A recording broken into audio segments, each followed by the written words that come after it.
Hi, Filmatics. Thanks, everyone, for tuning in. Today, we have an amazing guest, Daniel Tibbets. He is the Chief Operating Officer of Odyssey, Impact, and Transform Films. He also is the head of content for esports lifestyle brand called SubNation. Daniel, welcome to the show. Thank you. It's really a pleasure to be here today. Yeah. So Daniel, I was, want to let the audience know because we have audience all around the world: India, Australia, Japan, Italy, Hawaii, USA, Australia. Where are you recording live with me today from? I'm recording live from Los Angeles, California. Oh, great. You're local like me. Great, great, great. We have beautiful weather today. And speaking of, when you were a kid, did you have a favorite childhood film that was one of your favorites? Well, I had a great experience. I remember kind of my first real movie theatrical big experience was actually Star Wars. I was probably 7 or 8 years old, and a family friend who I'm still actually very close with today took my brother and I to see Star Wars, and I had never seen anything like that on the big screen. And I remember afterwards driving home, literally in his car, where we're all pretending we're in a TIE fighter, right? Driving home. And it really probably that was the moment where I found my love for movies, my love for storytelling. And it's such a classic story, right? At the end of the day, as we all know, it's a Western. And that led to me really just embracing film and television as a passion. Oh, that's wonderful. So you were little. Did you have brothers and sisters? Did you guys play like Star Wars when you went home in the backyard? We did. The other one that I was also a big fan of was when Star Trek. So the original series, I was a big fan, and I remember being 5 years old and playing. I was always McCoy. I was always Dr. McCoy when I was playing Star Trek as a kid. And then the Star Trek movie, which really wasn't right for me at that age, but the second one, Wrath of Khan, that's a great movie. Still to this day, it's a great movie. So I'm a big Star Trek fan and a Star Wars fan. Oh, well, we just had Jeff Nimoy on the show. I don't know if you know him, but his cousin. Well, it's pretty exciting, I have to say. Yeah, his cousin was Spock. Wish I was on with him. Oh, yeah. His cousin was Spock. So, yeah, I mean, yeah. Okay, so that's wonderful. And so I want to ask you, you are this amazing executive producer of these wonderful shows. So was there perhaps a Criterion film that inspired your career path? There actually is. There was if you're familiar with the film City Slickers, right? And you'd probably say, wow, how did City Slickers kind of define your life and your career? Well, it actually was one thing in the film. And if you remember, Billy Crystal, he's 38, 39 years old. He's trying to figure out, what the meaning of life is. And he's out there one day riding with Jack Palance. And, Jack Palance calls it out, you city slickers, you come up here and you got yourselves all up in knots and you come up here and think you're going to find it out. And Billy Crystal looks at him and says, well, what is the secret basically? And Jack Palance puts up his finger. And he's just holding up his finger, and Billy Crystal does the joke, your finger? And he's like, no, it's one thing, right? And that's the importance of that movie. And I was in my, early 20s, maybe 20, when I saw that film for the first time. And I think it's really profound, and it's been a driving force. It's about knowing who you are. It's about knowing what you want. And what is that one thing, right? And if you know what that one thing is that you are passionate about, that you believe in, that you're going to go for, then every other decision is easy, right? Because it has to lead to that one thing. And so that was the moment. And then shortly after that, really defining and saying, what was my one thing? What was I passionate about? What did I want to do in my life? And I wanted to be a producer. And I had no idea, zero idea how to do that. I didn't go to school for it. I really didn't understand it. I couldn't tell you what a producer was.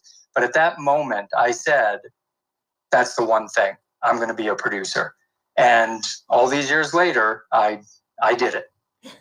Well, we're going to have to ask you how you did that, because everyone's going to ask him. So, but before we get that, I want to ask you, do you have a favorite director? And if you can share one of your favorite film shots from a movie, because that's one of my favorite things on the show to ask people. Oh gosh, I would say I don't have a favorite director, but I have favorite directors for specific types of films. So, for example, over the last 5 years, I've been really fortunate to work with Robert Rodriguez, just brilliant film director, wonderful creative. I have, it's a great example of you're never too old to learn. I have learned so much from Robert and his creative practices. And even his business sense, right? He really understands how to put things together. He's a wonderful producer. He's a wonderful director. He's a wonderful writer. And, so El Mariachi, was an inspiring film for me. When I saw El Mariachi for the first time, first off, I wasn't watching a lot of foreign language films, right? And so the fact that somebody had recommended a Spanish language film back then, I was like, okay. But it was just so beautifully done. And the fact that it was $7,000, so that film had a really huge impact on me. Obviously, I mentioned Star Wars or Star Trek. Those did City Slickers. But also, another film that I really enjoyed was like Rob Reiner doing Harry Met Sally. That was a very impactful film because it looks at the journey of lives, right? It looks at this couple, this friendship from when they're young to they get older, but it also has those elements of the older couples talking about how they met. And it's really retrospective of somebody's life, which as a young person gave me a lot of insight to how I should see the future. So those moments are, were pretty important to me. The real Rob Reiner film that I also loved was Princess Bride. And one of the reasons you talk about scenes, there's such a great classic scene in it that I constantly bring up as a producer, right? Where they're sitting on the wall, they have to invade the castle. You have Wesley who's injured, and he asks, what are our assets? Right? And it's a wheelbarrow, it's this and that. What are our liabilities, right? 60 men in front of the gate. And the reason why that's such an important moment is because that's how I look at producing everything. It's like, okay, we're going to make something. Let's put it on the table. What are our assets? Okay, great. We have these items, right? Great. That's how we're going to make our film, right? We're going to work with what we have, and we have to go make it, and we have to figure it out. And it connects back to what I was saying about Robert Rodriguez when he did El Mariachi. He had $7,000. He had a location in Mexico because of his buddy, and he had his buddies, right? That's it. And so he had to just figure out what to make. And he made something based on the assets he had. So that's the way I look at producing everything. It's not about, for me, and this is Robert's quote, the I need list. Oh, I need all these things to go make a film. I need all this money. I need. It's not about that. What do you have? And then just go do it. Just do it. I love that. That is great advice and great films. I mean, oh my gosh, when Harry Met Sally, the part when she's like, oh, yes. I mean, the famous scene, beautiful and great advice with to pick the one thing. Thank you for sharing that because so many people are listening. They're hopeful or they're on their path to become an actor, writer, director, producer, or filmmaker. And lots of people from around the world just don't know how to start. So, and I think sharing. Yeah. And the answer is just start. And especially today, because you have most people, I think at this point, if you have a cell phone in your pocket, you have a camera, right? Going back to Robert Rodriguez, he had to do a film camera, right? That was back when the film camera, and he didn't know, he wasn't developing every day, so he had no idea what he had on that film. And he didn't, he didn't have audio sync, right? He had to get the audio done after he shot a scene. Like, to me, there's no excuse today for being able to take your cell phone and go tell a great story. Yeah, and that's great advice too. And during the pandemic, talk about like with your assets you have. My dog just came up. She's a husky, so she's a ham. She wanted some attention.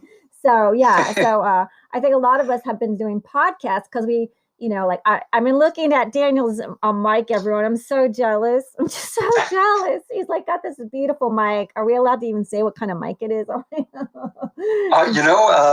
not sure which one it is. I did look for a bit, and I like it because it makes me feel like a radio host. Yeah. I'll be on a meeting, and I'll just, do some radio voice thing for a second. I don't know. I'm going to ask Maybe it's a secret passion of mine. Yeah, I'm going to ask you to send me like what brand it is because it's so nice. I will. I'm like, so I'm going to ask you. So, where did you grow up, and where did you? You said you didn't go to school, but where did you go to school, and where did you grow up, and how did you start your career path? Yeah, I did. I grew up pretty much in Mesa, Arizona, right, the suburbs of Phoenix, and ended up my college career was actually at Arizona State. And what I was saying earlier is I didn't go to school for media. I didn't go to school to be a producer. I went because it was what I thought I should do. And my goal was to get which I did, I got a business degree in marketing, honestly, because I figured no matter what I do with my life, it would be valuable. It was kind of the quickest path to get that degree. So I did it.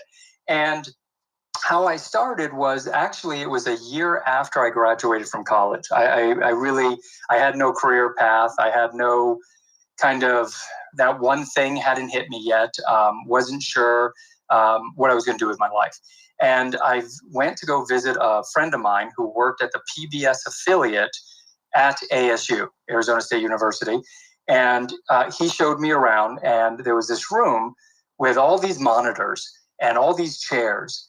And I got to go on the stage, and I got to see the cameras, and I got to see the lights. And when I was in that editing room with all the chairs and all the monitors, I said, what is that? Who sits there? You know, this kind of main chair. You could tell everybody was waiting for this one person to speak, right? And everybody else was on their buttons and doing their things. And he said, that's the producer. And as I walked to my car to go to a telemarketing job, and all of a sudden, all the films, all the TV, all the years, all the things I had done in my life came together in a single flash of light. That one thing was clear as day. I mean, I could just see a future as a producer. And I went in, within 30 minutes, I was in front of my boss at the telemarketing place, and I quit. And he looked at me, and he and I had a really good relationship. And he said, what are you going to do? And I said, I'm going to be a producer. And I just remember him leaning back in his chair. You could just see it on his face. He thought I was insane. And he said, good luck with that. and so then you go, okay, well then how did you get into it? First thing I did is I went back to Arizona State and I enrolled in a master's program in communication. But I never finished it because the very first summer I got an internship at a local television station, KPNX, in the promo department. And while I was working there, I met just a wonderful director named Joe Rasulo, who I'm still very, very close with. He's a close family friend. But back then, he was this larger-than-life guy from LA, director, writer, producer. He came in there to do some things, and he was saying, we need this, we need that. And he looked over at me, and he needed a PA at that moment to do something for him. And he's just like, you're with me, let's go. And I followed him around for the entire summer. And then he and another producer that we were working with, Rob Dalton, started hiring me to write and produce different things for them. And it just started to steamroll into one project and another project. And then one of them moved to LA and asked me to move to LA and work at another project, a BBC miniseries. And so I was very fortunate. I think it's a common theme you hear, which is people get started because someone else, needed something or reached out or became a mentor. And I was very lucky to have two mentors who were doing a lot of work that had me be a part of the process. And so I'm really fortunate to both Joe and to Rob Dalton, who gave me that start. And it's one of the things that I've tried to do in my career is knowing that I wouldn't be here without them and so many other people. I am always looking for great talent, out there and say, hey, let's go do this. Let's go do that. Here's an opportunity and run with it. It's all about, paying it forward and trying to have a legacy of bringing up the next wonderful creators. Oh, that's fantastic. So you did this internship, which a lot of people do to meet people and or get school credit. And so you actually met your mentors, but they gave you the chance, but you also had the skills to back it up. So, which leads me to, can you share with, like maybe your first project that you did? You have so many things on in there. So I would love for you to highlight any of your favorites that you worked on. Well, the first was back at KPNX. It was a few PSAs working with Joe. And then the second project actually was kind of the big jumping off part. It was a syndicated one-time special called Streetwise. And it ended up winning a couple Emmys, local Emmys, Rocky Mountain Emmys, which are Emmys. And suddenly people just identified me as, oh, we need Daniel. He's a writer and producer. So I didn't have a lot of experience. I wasn't doing it for very long, but I threw myself into it and literally attached myself to anybody I could. For example, when I was the intern at KPNX, not only was I helping Joe with the PSAs, but at night, whenever I could, I would go find the camera people working, and I'd ask them if I could hold their light. Right? Or I'd go find one of the producers and say, can I go make copies for you? And so what I did is I think anybody out there, if you're young and in school, make sure you're maximizing internships. They are the most important way to jump into any career. Two, if that door opens for you and you can dedicate the time, dedicate as much time as you can. Be there early, stay there late. And again, I had a job, everybody has to have a job, right, to pay the bills. But every moment I could, I was dedicated to helping anybody who needed help. And the truth is, in entertainment, everybody needs help. Right? You're always short on budget. There's always tight schedules. Everybody's racing. And so if you can be a lending hand, they will take it, and they will use you. And so, while we were pre-production, I was with Joe. While we're shooting, I was with Joe, right? While we're in post, right, we were together. And so I just learned and soaked up everything I can so that all of a sudden, the next job that came along, somebody else was on that job, and they go, well, who is that? Who is that guy running around? Oh, Daniel. Yeah, we should just hire Daniel, right? And that became the thing. Oh, we should just, let's find Daniel. He knows how to do this. And I would do it, and I'd figure it out.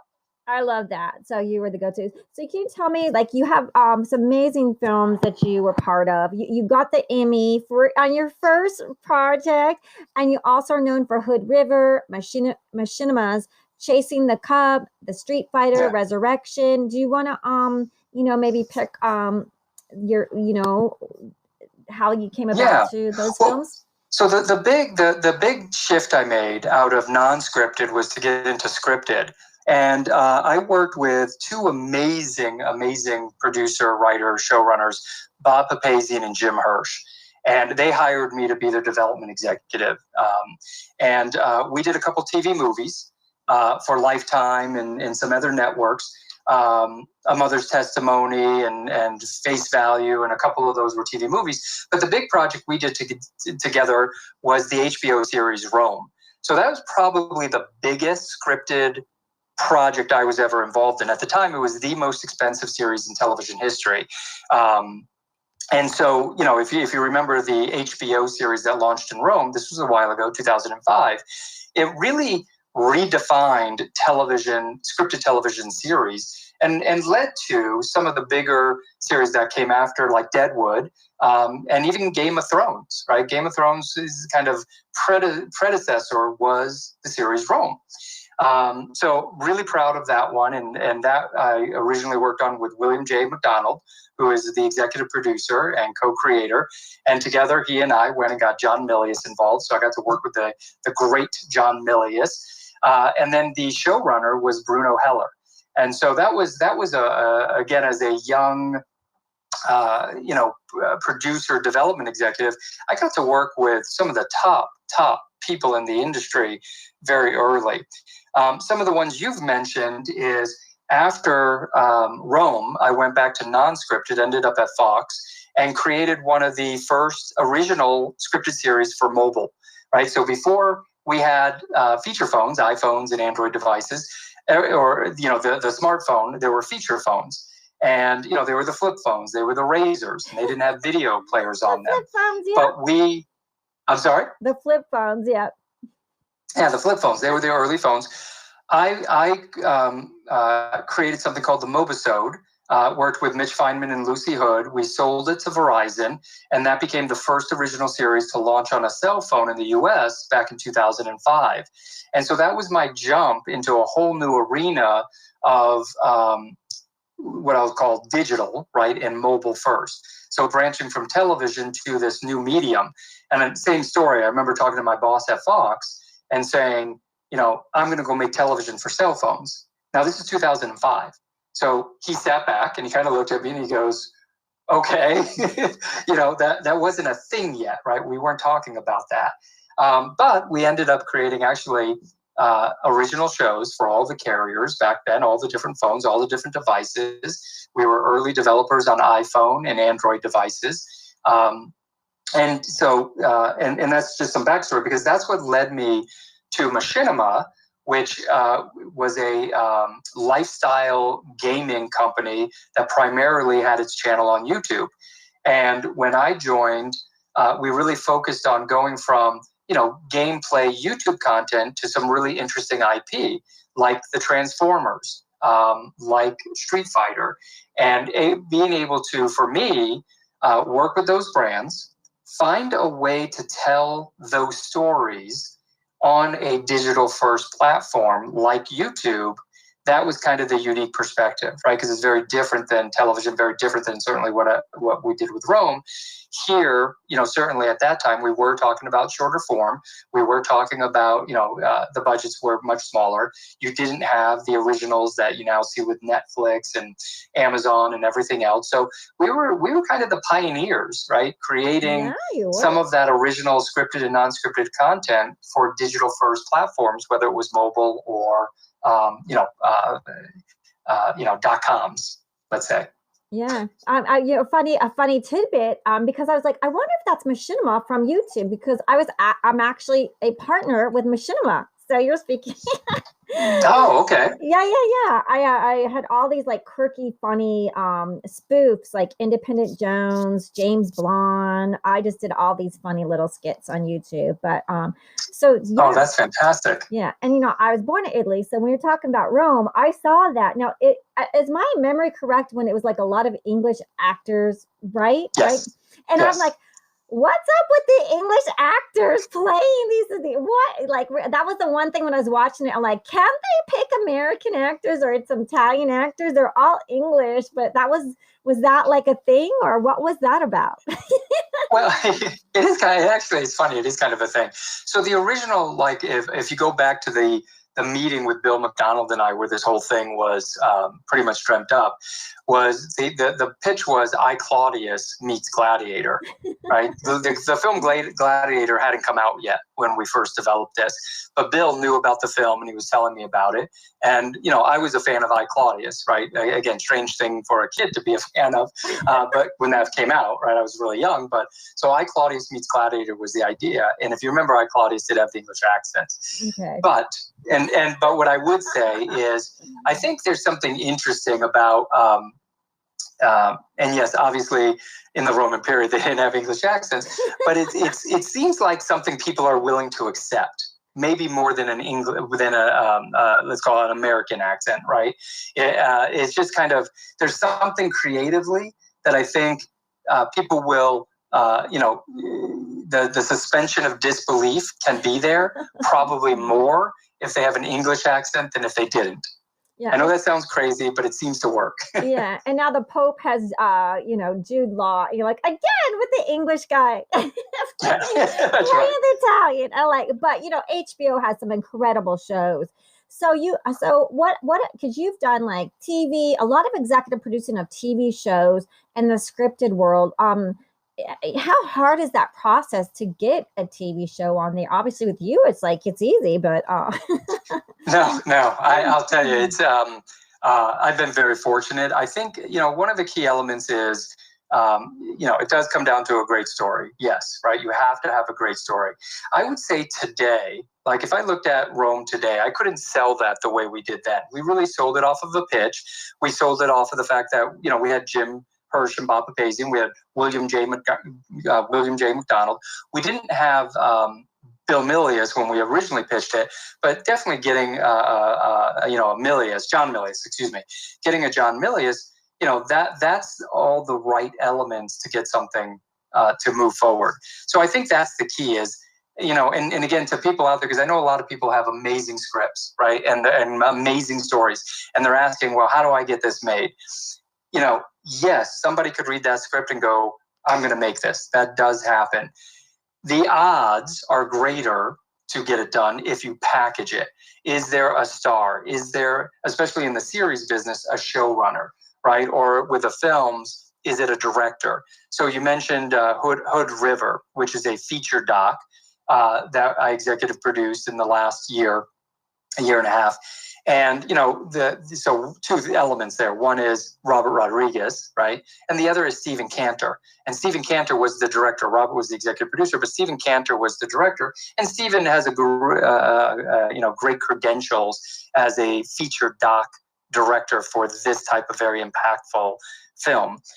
So I think bringing certain elements together, that's helpful if somebody's looking to finance it, because the financer is looking at the end of the day either to just tell a great story, right? But they also have to get a return on their investment, whatever that cost is. How are they then marketing it? How are they selling it? How are they putting it out into the world to get people to watch it so that at the end of the day they make their money back and then can do the next one? So that's a at the end of the day, it's still a business. And the question is, how do you take your great creative vision and turn it into something that can return the investment that was put into it? Yeah, and so that's amazing advice. So I want to do two parts with you because you have so much stuff that we haven't even talked about. But we can briefly. Would you like to talk about your nonprofit from the Stairs Media Company, because you are the chief operating officer at Odyssey Impact? Could you share a little bit about that with us? Yeah, just to clarify how that all works. So, I was president of El Rey for a number of years, and I really loved working with Robert. But what I also loved is Robert's vision to create a platform for English language U.S. Hispanic voices, right, in front of the camera and behind the camera. And when people talk about media for the Hispanic population in the United States, they talk about Telemundo and they talk about Univision, right, which are primarily Spanish language networks. But one of the things that he saw, which I now see very clearly missing in the marketplace, is the second, third, fourth, fifth generation of Latinos that are looking to be positively represented in media. Right. And so that's what El Rey was about.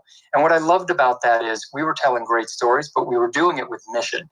And Robert loves to say, it's about escapist entertainment, but followed by mission, right? The mission is always there. So Odyssey Impact is a company that I've known for 10 years. And what they do is they drive social change through storytelling. Right. So Odyssey is the nonprofit. They are the 501c3, and they create impact material about how to change, racial and social injustices in society. Transform Films is the company that makes the films. So Transform, which is owned by Odyssey, will make a film. So, for example, one of the films we have out right now, Stranger Sister, is a documentary that shows two women, one Muslim, one Jewish, who joined together to stop hate in their communities. I love it. Daniel, let's stop here so we can tell the audience these films, because I think they're gonna love these projects and want to learn more and hear about it, because we have a great, we're big in Brazil and Mexico, and I'm sure a lot of filmmakers are interested in finding out more information. So we're going to end part one here. Daniel, can you come back for part two? Absolutely. Okay, great. So please, everyone, join us for part two. We'll be right back. Thank you so much for tuning in, and come back for part two with Daniel Tibbets, who's going to tell you about his Impact Odyssey and more films, film talk. Be right back.